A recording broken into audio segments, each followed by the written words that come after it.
ఇందాకనే నేను కేసినేనికి సంబంధించినటువంటి వార్తలో 2 వెర్షన్స్ వినిపించా.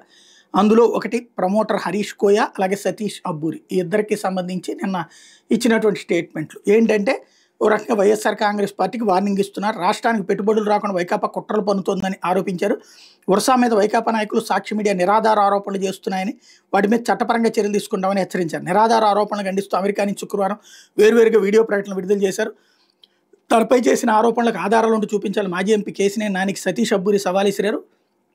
నేను కానీ నా భార్య కానీ 21 century investment and properties private లిమిటెడ్లో ఎలాంటి పదవులు చేపట్టలేదు. 1995 నుంచి అమెరికాలో స్థిరపడ్డ ప్రపంచ ప్రసిద్ధ అమెరికా కంపెనీలో వివిధ హోదాలో పనిచేశా.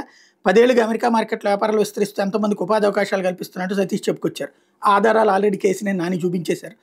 రాష్ట్రంలో పెట్టుబడులు పెట్టి నిరుద్యోగ యువతకు ఉపాధి కల్పించే సదుద్దేశంతో వస్తున్నాం కానీ ఎన్ఆర్ఐలను అవమానించి పరువు ప్రతిష్టలకు భంగం కలిగించేలా వైకాపా వారు దిగజారు రాజకీయాలు చేస్తున్నట్టు సతీష్ హరీష్ చెప్పుకొచ్చారు. పెట్టుబడుల ఆకర్షణకు ఆంధ్రప్రదేశ్ ప్రభుత్వం తీసుకొచ్చిన విధానాలు నచ్చి 6 ఎన్ఆర్ఐలు కలిసి విశాఖలో ఏఐ డేటా సెంటర్ పెట్టేందుకు ముందుకొచ్చాం.